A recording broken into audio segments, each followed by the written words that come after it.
Perkenalkan, saya Felis Karista dengan NPM 2442060 dari kelas 1 UMMM. Saya akan menjelaskan mengenai merancang teks padu. Berikut daftar isi topik yang akan saya bahas. Yang pertama, definisi teks, wacana, dan teks padu. Yang kedua, ciri-ciri, jenis-jenis, tujuan, dan fungsi teks padu. Ketiga, struktur penulisan teks padu. Yang keempat, menulis teks dengan pola pengembangan tepat. Kemudian langkah-langkah menulis teks yang padu. Dan yang terakhir, contoh teks padu dan teks tidak padu. Isi teks. Teks adalah sekumpulan kalimat yang terorganisir dan memiliki makna tertentu. Nah, biasanya ditulis atau diucapkan dengan tujuan komunikasi. Kemudian definisi teks menurut pengertian ahli Mulyana, teks merupakan satuan bahasa yang terdiri dari kalimat-kalimat yang terorganisir dan memiliki tujuan komunikasi tertentu. Dan menurut KBBI, teks adalah rangkaian kata yang membentuk kalimat dan paragraf yang memiliki makna. Kemudian, definisi wacana. Wacana adalah kesatuan makna antar komponen bahasa di dalam suatu struktur bahasa yang terkait dengan konteks. Biasanya digunakan dalam tulisan seperti artikel, cerpen, atau esai. Bisa juga untuk percakapan lisan. Menurut pengertian ahli Abdul Chaher, wacana merupakan kesatuan bahasa yang berisi lebih dari satu kalimat yang membentuk kesatuan makna dengan tujuan tertentu. Dan definisi teks padu. Teks yang padu adalah teks yang memiliki keterpaduan antara kalimat-kalimat atau paragraf-paragraf di dalamnya.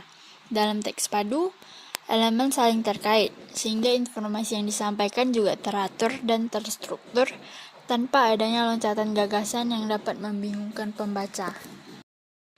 Ciri-ciri dan jenis-jenis teks padu. Ciri-ciri teks padu yang pertama ada kohesi, memastikan bahwa suatu teks atau percakapan terasa utuh dan tidak terputus-putus. Yang kedua, koherensi, aspek makna atau ide yang menghubungkan bagian-bagian dalam teks atau percakapan. Biasanya lebih berhubungan dengan pemahaman dan pengorganisasian informasi dalam konteks yang lebih luas. Yang ketiga, keterpaduan ide. Yang keempat, kesesuaian konteks. Dan yang terakhir, struktur jelas. Jenis-jenis teks padu.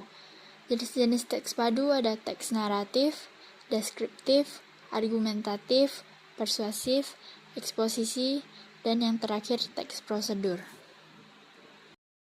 Berikut tujuan teks padu. Mempermudah pemahaman pembaca, meningkatkan efektivitas komunikasi, serta menghindari kesalahpahaman pembaca. Kemudian ada fungsi teks padu. Menyampaikan informasi, meyakinkan dan mempengaruhi pembaca, serta menjalin komunikasi efektif. Struktur teks padu. Struktur teks padu ada dua, yaitu kalimat utama dan kalimat penjelas. Kalimat utama adalah satu kalimat yang mengandung gagasan pokok yang akan dikembangkan. Biasa terletak di awal paragraf. Tetapi tergantung juga pada pola pengembangan yang akan dipilih. Kemudian kalimat penjelas. Kalimat yang dapat berupa fakta, contoh, alasan, atau uraian yang relevan dengan ide pokok yang dapat mendukung gagasan utama. Kemudian jenis-jenis pola pengembangan paragraf. Terdapat pola induktif, deduktif, campuran, sebab akibat, dan pola perbandingan. Yang pertama, pola induktif. Dalam pola ini, kalimat utamanya diungkapkan di kalimat terakhir. Contohnya, di kota besar, semakin banyak orang yang memilih menggunakan transportasi umum. Hal ini dapat dilihat dari meningkatnya jumlah penumpang kereta dan bus di jam sibuk. Selain itu, berbagai layanan transportasi berbasis aplikasi juga semakin diminati oleh masyarakat. Fenomena ini menunjukkan bahwa masyarakat semakin sadar akan pentingnya efisiensi waktu dan penghematan biaya. Kalimat utamanya terdapat pada fenomena ini menunjukkan bahwa masyarakat semakin sadar akan pentingnya efisiensi waktu dan penghematan biaya. Yang kedua ada pola deduktif. Dalam pola ini, kalimat utama diungkapkan di awal paragraf. Contohnya, semua siswa wajib mengikuti ujian akhir. Ujian akhir adalah salah satu cara untuk menilai hasil belajar siswa. Tanpa ujian, tidak ada cara yang objektif untuk mengukur kemampuan siswa. Oleh karena itu, ujian akhir penting untuk menentukan kelulusan. Kalimat utamanya terdapat pada semua siswa wajib mengikuti ujian akhir. Sedangkan kalimat penjelasnya terdapat pada kalimat kedua, ketiga, dan keempat. Kemudian yang ketiga, pola campuran. Pola ini menggunakan penggabungan dua atau lebih pola pengembangan. Contohnya, menjaga kebersihan lingkungan sangat penting bagi kesehatan kita. Misalnya, membuang sampah pada tempatnya dapat mencegah pencemaran udara dan air. Jika sampah dibuang sembarangan, maka polusi udara akan meningkat dan mencemari sumber air bersih, yang dapat menyebabkan berbagai penyakit. Selain itu, menjaga kebersihan juga akan menciptakan lingkungan yang lebih nyaman dan asri untuk ditinggal. Oleh karena itu, setiap individu harus bertanggung jawab dalam menjaga kebersihan di sekitar mereka. Kalimat utamanya terletak pada menjaga kebersihan lingkungan sangat penting bagi kesehatan kita. Di sini menggunakan pola deduktif dan pola sebab akibat. Yang keempat, pola sebab akibat. Dalam pola ini, menjelaskan hubungan sebab akibat antara dua hal atau lebih dalam satu paragraf. Contohnya, kurangnya asupan nutrisi yang cukup dapat menyebabkan gangguan kesehatan yang serius.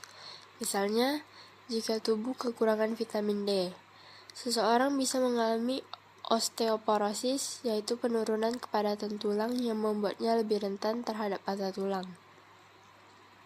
Selain itu, kekurangan gizi juga dapat melemahkan sistem kekebalan tubuh yang meningkatkan risiko terkena penyakit infeksi.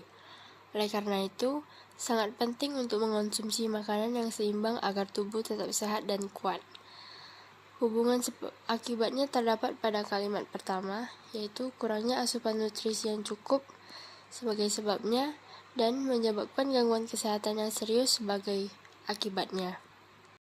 Kemudian yang terakhir, pola perbandingan. Dalam pola ini membandingkan dua hal atau lebih dengan menunjukkan kelebihan dan kekurangannya masing-masing. Contohnya, sepeda motor dan mobil memiliki kelebihan dan kekurangan masing-masing. Sepeda motor lebih efisien dalam hal konsumsi bahan bakar dan biaya perawatan, serta memungkinkan pengendara untuk menghindari kemacetan di jalan. Namun, sepeda motor lebih rentan terhadap cuaca buruk dan kurang nyaman untuk perjalanan jarak jauh. Di sisi lain, mobil lebih aman dan nyaman karena dilengkapi dengan fitur pelindung, seperti sabuk pengaman dan AC. Meskipun biaya perawatan dan bahan bakarnya lebih tinggi, mobil memberikan kenyamanan lebih dalam perjalanan jauh dan saat membawa barang.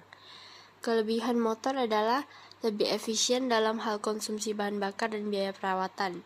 Dan kekurangannya lebih rentan terhadap cuaca buruk dan kurang nyaman untuk perjalanan jarak jauh.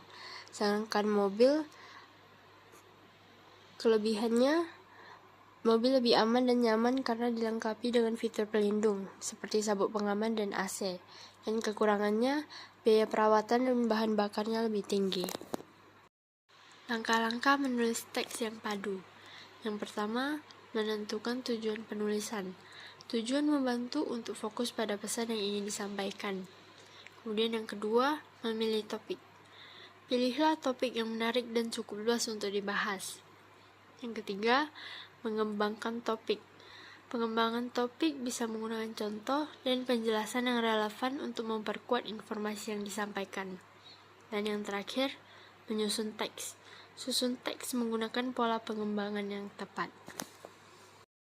Kemudian contoh teks padu.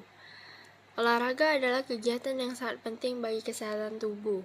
Dengan berolahraga secara teratur, kita dapat meningkatkan kebugaran fisik, memperkuat otot, dan menjaga daya tahan tubuh. Selain itu, olahraga juga membantu mengurangi stres dan meningkatkan mood. Aktivitas seperti berjalan kaki, berlari, atau bersepeda dapat dilakukan setiap hari tanpa memerlukan biaya besar. Oleh karena itu, mari mulai berolahraga untuk tubuh yang lebih sehat dan bugar. Teks di atas disebut teks yang padu karena terdapat kalimat utama yang berupa ide pokok dan kalimat penjelas yang mendukung pokok pikiran tersebut. Selanjutnya, contoh teks tidak padu. Olahraga sangat bermanfaat untuk tubuh karena dapat membuat tubuh lebih sehat. Sementara itu, pendidikan adalah hal yang penting untuk masa depan kita. Makanan yang sehat juga sangat penting untuk menjaga kesehatan. Selain itu, olahraga bisa meningkatkan mood dan membuat kita merasa lebih bahagia. Guru memiliki peran yang sangat besar dalam dunia pendidikan. Kita harus menjaga kebersihan rumah agar tetap nyaman. Berolahraga juga bisa dilakukan dengan berbagai cara, seperti bersepeda atau berenang. Teks di atas disebut teks yang tidak padu, karena topik yang dibahas tidak konsisten, kalimat-kalimatnya tidak saling mendukung, yang dapat membuat pembaca merasa bingung. Sekian dari saya. Jika ada kesalahan kata, mohon dimaafkan. Terima kasih.